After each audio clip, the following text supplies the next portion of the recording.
Barcelona planet, welcome back to no video. And today, guys, a hangover Barça bleeds out in La Liga against Las Palmas. This time, guys, 3 games, only 1 point. Now 9 points possible, only 1 point in the pocket for Football Club Barcelona, who blows out the distance, the difference that made up in a tremendous start of La Liga, guys. And Real Madrid with 2 games in hand. Tomorrow, Sunday, they will be playing against Getafe, and they also have 1 game in hand, which I believe is against Valencia.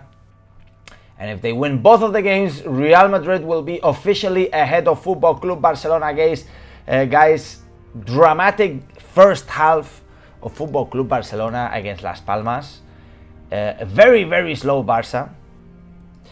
Not only a very slow Barça, but in the second half, no solutions given. I think that for some reason we lost the winning spirit that we had. We had a tremendous momentum in the first half of the season. We're still in the first half, but almost reaching the middle of the season.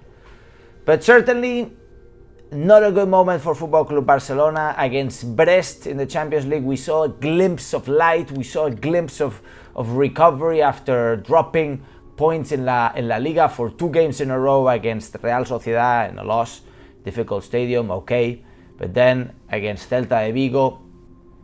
And now, dropping points against Las Palmas, guys, who played not a tremendous game, but they took their chances. And in that sense, things are not going well for Football Club Barcelona. I see Khalid says players are tired from the FIFA games. Absolutely. If we look at the starting 11 of Football Club Barcelona, with Iñaki Peña on goal, Valdé, Cubarsí, Íñigo Martínez, Jules Koundé.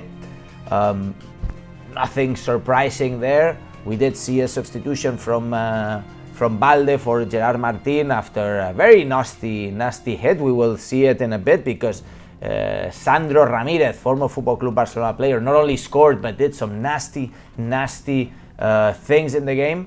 In the middle there, Gavi, Pedri, after Casado not being able to play, Gavi in the mid position there, in the center mid position, together with Pedri. Normally we used to see Pedri, Casado. Today Gavi, I don't feel like Gavi did his best game, to be honest.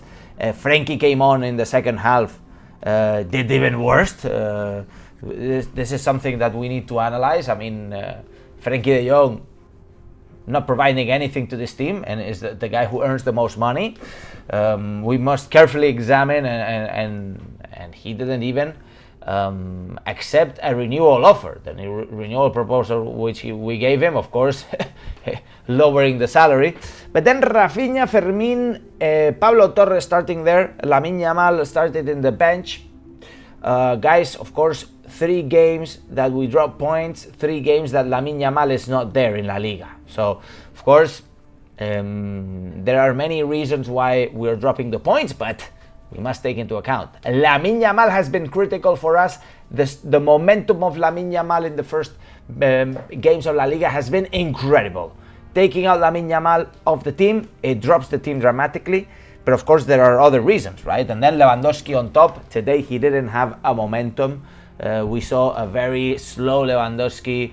Lewandowski not being able to control all the balls that were given to him. There were some clear chances there at the end, which he didn't take. Guys, Lewandowski is certainly not crossing his best momentum. And then Lamine Yamal came on. We saw, of course, Lamine Yamal has been a few games out, very light Lamine Yamal, not gonna blame him at all. Ferran Torres, more of what he always has shown, like nothing provided to the team. Instead, if we look at Las Palmas, they played a super defensive game. Every time Barcelona had the ball, they literally had 5-man defense. And it was a 5-3-2 formation for them. And just counterattacks with Fabio Silva and Sandro, and it worked for them, It certainly worked. If we look at the beginning of the game, we saw the injury of Alejandro Valde. Very, very nasty, guys. Look at how Sandro is clearly targeting Alejandro Valde, forgetting about the ball, And look at the way he tackles him. It's a clear tackle. It's like a rugby tackle, guys. And then Balde had to be taken off on the stretcher, not even on the stretcher, on this mobile stretcher. And guys, nothing, no red, no yellow card, nothing to Sandro, which, guys, look at him. He's clearly targeting Alejandro Balde. This should have been at least a yellow card. So there we had to sub in Gerard Martin, who didn't do bad, you know, but it's not Alejandro Balde. I think Alejandro Balde has way more potential into the attack, right? Then in the first half, which was a disaster of the first half, let me say, Barcelona didn't find clear chances. They weren't good even in creating the real chances, in creating any chance at all. Very slow game. And then in the second half, beginning of the second half, this is the Las Palmas goal. Las Palmas scored the goal. One thing they did well is they were able to bypass the pressure of Football Club Barcelona. And if we look at this situation, I don't think we're pressing well enough here.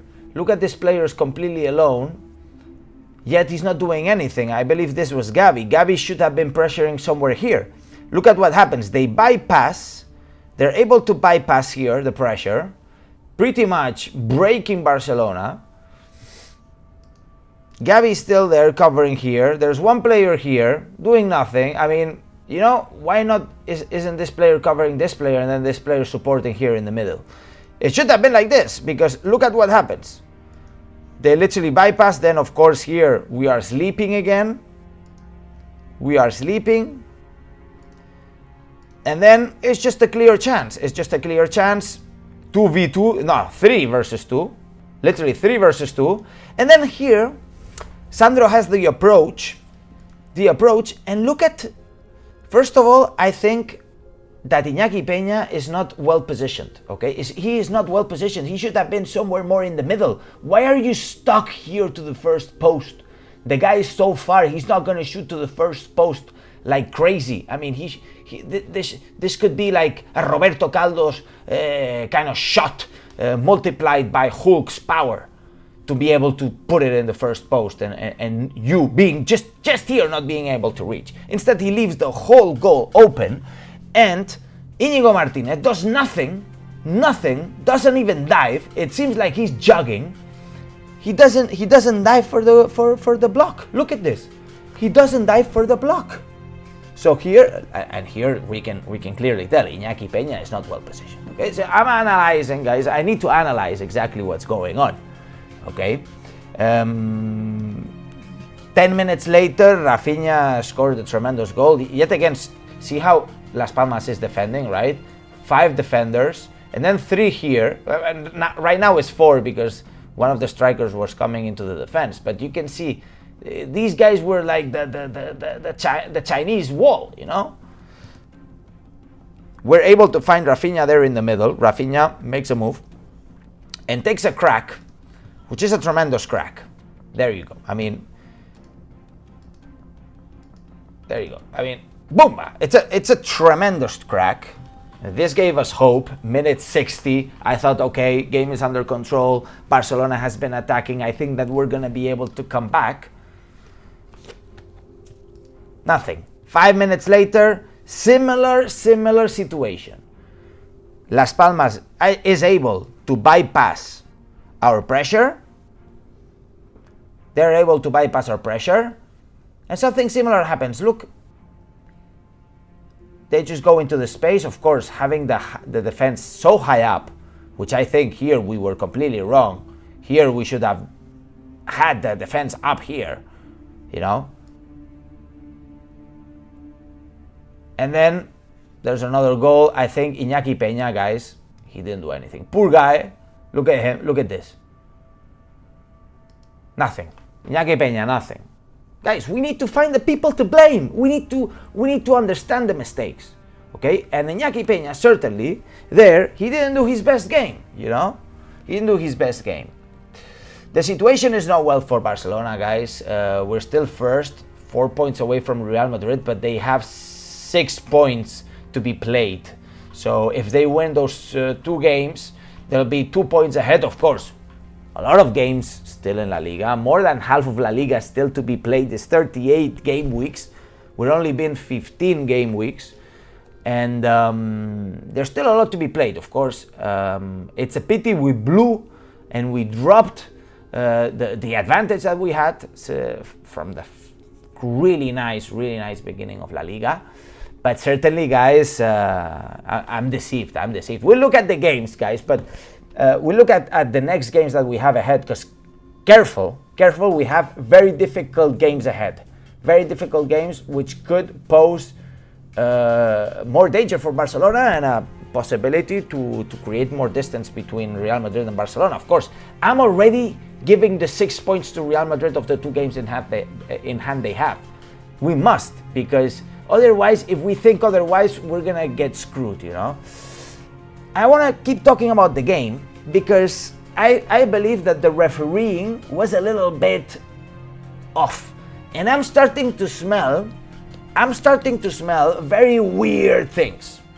Barcelona had a tremendous momentum of La Liga, and then the mechanism, you know, of the Florentino mechanism starting to work. Of course, VAR, not whistling penalties, not whistling fouls, giving goals or disallowing goals with a very strange 3D VAR representation like we had in the last games. Guys, it seems that the VAR, it only works when they want. But for Barcelona, certainly, many times where they act like this, like they didn't see anything, you know. It's very weird. So there was an attack for Football Club Barcelona. Cubarsí was trying to header the ball or to kick the ball, and he was stepped on by a Las Palmas player. We can clearly see it here from behind, which is clearly a penalty. And we could see here the Cubarsí showing the referee. The referee was just there, see? He was showing him his toe right here. Not his toe, his ankle right here. Completely bleeding from being stepped on from behind. And where was VAR? Where was VAR? Tell me where was VAR on this. Tell me where was VAR. Where was VAR also on this chance from Pau Victor there at the very end of the game, where the defender, again from behind, clearly grabs his shirt and avoids him or like creates instability on the player and doesn't allow him to score. Dude, if this was Real Madrid, it would have been a red card and a penalty. 3 penalties they would have whistled for this. It's so clear. It's so clear, you know? And then they talk about the Negreira shit. Guys, they are talking about Negreira because they want to cover all their mafias that they're doing now and their 10 Champions League that they stole. This is exactly what they're doing. It's exactly what are they doing. The images are here, guys. The images are here. You can't deny it. You can't deny it. Anyways, so moving on, guys. Next games of Football Club Barcelona. Certainly, guys, we need to wake up. Loss against Real Sociedad away, okay, difficult stadium. Celta de Vigo, we were controlling the game 2-0 and then we dropped it in the last seconds. Good breather of fresh air against Brest. But of course, guys, Brest, man, it's a small team from France. We can't count that. And then again, we drop points against Las Palmas. Careful, guys. We are playing against Mallorca away. If we look at the qualification, Mallorca is sitting on the 5th position. We're playing them away this Tuesday, literally in a few days. Betis away. I'm not joking, guys. This is gonna be a hell of a few games. Next week, we're playing Mallorca away and Betis away. And then Dortmund. But careful, Leganes, okay, a little breather of fresh air. Atlético de Madrid, then the Super Cup of Spain. But guys, it's going to be a real challenge. If we look at Real Madrid's next games, they're playing against Getafe tomorrow. They do have a tough game here against Athletic Club de Bilbao. which I hope that Athletic Club de Bilbao can do something against them. And maybe Girona, even though Girona is not playing their best football nowadays. But certainly, guys, Barcelona needs to step up, because difficult games are coming ahead, and if Barcelona doesn't make a good move, then it's going to be very difficult. It's going to be very difficult for Barcelona to reach in the half of the season with a good mentality, at the end of the year with a good momentum. We need to turn around. You know, the turnaround needs to happen ASAP. It's been too many games dropping points, guys. Good news, in the Champions League we're doing well. Thank the fuck God. But anyways, guys, I'm looking forward to what you guys have to say. Let's do a quick Q&A. By the way, my apologies for being absent for a few weeks. I have tremendous amount of work which I'm not being able to deal with, but I appreciate for all of your support, guys, and your understanding. I see 72 people now watching, only 11 likes. Come on, smash the likes. Let's get this video trending. Right now the algorithm is not giving me very good momentum, because of course I've been away for 3 weeks. Walid says, Alex, we need to sign Leao or Nico in the summer. What is true, and Walid, thanks for pointing out, is that we have very weak wingers. You know, only Lamine Yamal there. Like, the rest are not real wingers. Like, Raphinha is not a real winger, man. Come on, Raphinha was a center forward. But what is certain is that I would say that Barcelona probably has, or there are 4 topics which are affecting Barcelona right now. One of them, I think, is the excess of confidence. You know, we came with a tremendous momentum, beating Real Madrid, doing really well, beginning of La Liga, tremendous momentum, Champions League, etc. But then I think excess of confidence, you know, like, okay, we're so good, blah, blah, blah. This is not great. Of course, it doesn't help. Then the fact that Lewandowski, Raphinha, Lamine Yamal, Pedri, Casado, Cubarsí, Koundé, you know, it's like the same guys playing most of the times. Every time we rotate, things are in danger, you know. So of course we are getting tired. Weak rotations also, despite I think we have a quality team, but maybe there is a very nice A team, which is like, okay, the starters, but then the other players are not that great, and they're dropping the level, or they're not as focused, you know. The other thing, so we talked about the excess in confidence, Barça being tired.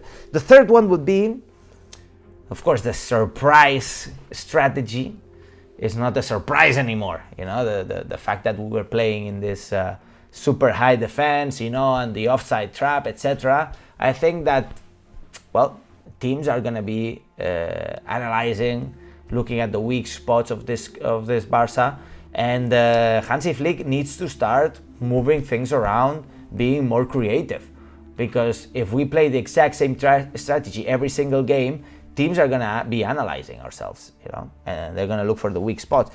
And the last one would be, and this is a hypothesis, is the fact that we weren't that good. Maybe we weren't that good as we thought. We were okay in a little cloud. Everything was going a tremendous pace, momentum, but maybe we weren't that good, you know, and other teams were weaker in the first beginning of the second half. But what I'm clear, guys, is that Real Madrid will come back. They have a good team, they have good players, they're not playing well, but they will come back at some point. Real Madrid always does. And it was so important, this distance that we won at the first part of La Liga. Let's see if this camera focuses. It's not really focusing. Can it focus? No. So yeah, that would be it, guys. I see Hank, I see Zakurban there, Conrad. Guys, let me know where you guys are tuning in from. Let's do 1 minute of Q&A. Nay says, at least the British respect the art of fair play, even their football is ugly as hell. Hank says, they don't break teams down the Barça way. Flick is too one-dimensional, already exposed. Well, maybe, you know, I think momentum comes and goes, you know. So at the end of the day, Real Madrid didn't have momentum. They're going to pick up momentum at some point. It's important that we turn around and we pick up momentum too. By the way, Real Madrid has a lot of games to be played still, you know, like, and they have this World Club football the World Cup of football clubs, Mundialito it's called, and yeah, that's gonna post them some games extra. They still have this game against Valencia, so as well that's gonna be adding into their schedule, their very busy schedule. And yeah, I see Elias from America, Saffron from India says, Saffron says, everything will be all right once Araujo comes back. You know, the thing about Araujo is, what do you do with Araujo now? You have Íñigo Martínez, you have Cubarsí, they're playing really well. Íñigo Martínez has good goals from header, and Íñigo Martínez really has also great passing. Cubarsí, of course, I think there's no doubt. The guy is a fix in the defense. He not only defends really well, goes into the cut, goes into the break, but also has the best passing in the defense. So I'm not sure if Araujo will be an immediate performer in the defense. I think it will take him some time to adapt into the defense and to eventually find his place. Hank from Holland, from the Netherlands, says, can we talk about Koundé, his drop? I mean, yeah, of course. I think the problem with Koundé is too many games. Of course, he got subbed there in the second half because you're overplaying Koundé. And what we need also is a great winger or in front of Koundé. And this was Lamine Yamal. So Lamine Yamal was in front of Koundé, and that was perfect. Because if Lamine Yamal drops possession, Koundé is behind there to cover. Now the problem is that you're not playing with Lamine Yamal, so you don't have a pure winger there, and we are so weak on that side because Koundé is not a real right back. Therefore, because he's not a real right back, he doesn't really penetrate the wing, you know? That's why Hector Ford had to come on, because he is a real winger or left back, right back. It's a real fullback, despite him being able to play in both sides pretty much. So he in his mentality it's going deep, right? Koundé is a center back, then you're playing him as a right back. So anyways, guys, thank you so much. I'll stop it here. Thank you everybody for joining back. We're gonna build back the momentum of the channel. I just had to adapt to a few work changes that I had, and things will return. Barça will always bounce back. La Liga is still so long to be played, and things will change. So guys, always believe, because remember, real culés, they never give up. And this is your channel, guys. Make sure to smash the like, subscribe to the channel, and as I always say, Visca el Barça, Visca Catalunya, and see you in the next video. Vamos!